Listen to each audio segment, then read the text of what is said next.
गिरडी पंचायत समिती गणासाठी चेअरमॅन श्रीनिवास दादा मधुकर करे यांची जोरदार मोर्चे बांधणी. श्री मायाक्का देवी अर्बन क्रेडिटच्या उद्योग व्यवसायाच्या माध्यमातून श्रीनिवास दादा करे लढवणार गिरडी पंचायत समिती गण.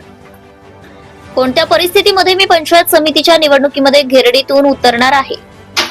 सोलापूर जिल्ह्यातील महत्त्वाच्या समजल्या जाणाऱ्या सांगोला तालुक्यातील जिल्हा परिषद निवडणुकांचे बिगुल वाजले असून दिनांक 5 फेब्रुवारी रोजी मतदान होणार असून दिनांक 16 ते 22 जानेवारी पर्यंत अर्ज दाखल करता येणार आहे.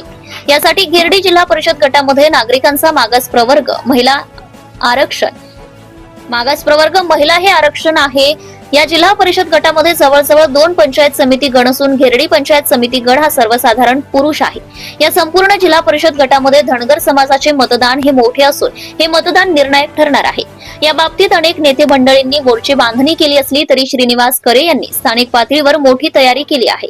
पतसंस्था व कृषी उद्योगाच्या माध्यमातून त्यांनी अनेक नवतरुण युवकांना रोजगार निर्मितीमध्ये सहकार्य केले आहे.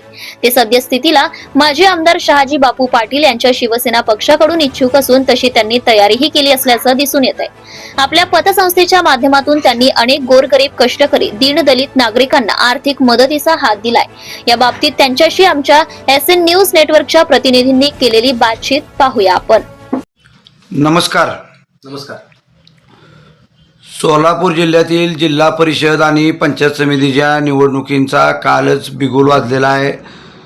सांगोला तालुक्यामध्ये गिरडी पंचायत समिती आणि गिरडी जिल्हा परिषद गटासाठी तुम्ही इच्छुक आहात. खूप तुम्ही मोठ्या प्रमाणात चांगली तयारी केली आहे. मायाक्का देवी अर्बन कोऑपरेटिव्ह पतसंस्थेच्या व इतर उद्योग व्यवसायाच्या माध्यमातून तुम्ही मोठी तयारी केली आहे. कशी तुमची मोर्चे बांधणी असणार आहे? मी गिरडी पंचायत समिती गणातून इच्छुक उमेदवार आहे. माझी तयारी ही गेली 5 वर्षापासून मी पंचायत समितीच्या उमेदवारीसाठी आणि माझी पंचायत समिती गणाच्यासाठी मी काम करत आहे. मला येणाऱ्या पंचायत समिती निवडणुकीमध्ये मी चांगल्या तयारीनिशी उतरलेलो आहे. पंचायत समिती आणि जिल्हा परिषद नागरिकांचा मागास प्रवर्ग आहे. गिरडी जिल्हा परिषद आणि गिरडी ओपन आहे. तिथं सोनन पण एक गण येतोय. यामध्ये तुम्ही फक्त पंचायत समितीच का निवडली, जिल्हा परिषद का नको म्हणताय? मी काय कारण असेल त्या पाठवा? मी गिरडी पंचायत समिती गणातून उमेदवारासाठी मी इच्छुक उमेदवार आहे. आणि जर मला गिरडी जिल्हा परिषद गटाची उमेदवारी जर मिळाली तरीही मला पक्षाने जर माझा विचार करून जर गिरडी जिल्हा परिषद गटातून मला उमेदवारी दिली तरीसुद्धा मी गिरडी जिल्हा परिषद गटातूनही मी उभ्या राहण्यास इच्छुक आहे. तुम्ही गिरडी पंचायत समिती जिल्हा परिषद दोन्हीसाठी इच्छुक आहे. सांगोला तालुक्यातील कोणत्या नेत्यांशी तुमचे काय बोलणे चर्चा झाली आहे? त्या ठिकाणी माझे आमदार दीपक आबासावंगे पाटील असतील, माझे आमदार शहाजीबाबू पाटील असतील, बाबासाहेब देशमुख असतील किंवा काय भाजपचे नेते असतील, यांच्याशी काय चर्चा झालेली आहे का? कोणत्या पक्षाकडून तुम्ही इच्छुक आहात? मी माननीय माझ्या खाली गेली 10-15 वर्ष झालं मी या राजकारणाच्या माध्यमातून मी गिरडी गटासाठी काम करत आहे.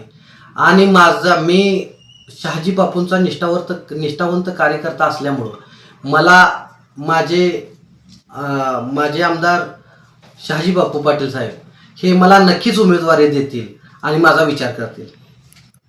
बापूंनी सांगोला नगर परिषदेतही एकतर्फी जवळजवळ 15 नगराध्यक्ष स्वतःच्या पक्षाचे निवडून आलेले आहेत. तिथे राजकारण वेगळं होतं. हे ग्रामीणचं राजकारण आहे. जिल्हा परिषद आणि पंचायत समितीचं राजकारण हे खूप वेगळं असतं. खूप तयारी करावी लागते त्यासाठी.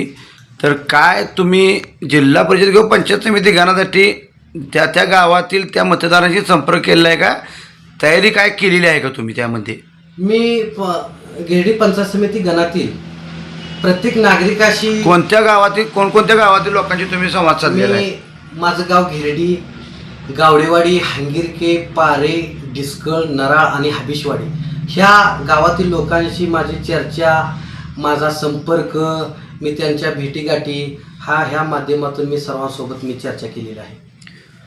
गिरडीसाठी सुद्धा अनेक पंचायत आणि जिल्ह्यामध्ये खूप जण इच्छुक आहेत. खूप जण रेसमध्ये आहेत. खूप कॉम्पिटिशन आहे त्या ठिकाणी. मग तुम्ही तुमच्या आमदारांना किंवा तुमच्या नेत्याला पटवून देण्यासाठी कोणतेही काय धोरण अवलंबणार आहे? काय म्हणजे तिथं खूप इच्छुक खूप आहे, कॉम्पिटिशन खूप आहे त्या ठिकाणी.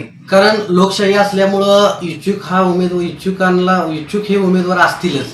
कारण का लोकशाहीचा अधिकार आहे, सर्वांना निवडणुकीला उभे राहण्याचा अधिकार आहे. त्यामुळं प्रत्येकजण इच्छुक जरी असला तरी माझ्यासारख्या कार्यकर्ता जो लोकांच्या जनसेवेसाठी आणि समाजसेवेसाठी जर काम करत असेल, त्या माझ्यासारख्या कार्यकर्त्याला जनता मला 100% संधी देऊन मला पंचायत समितीसाठी मला विजयी करतील.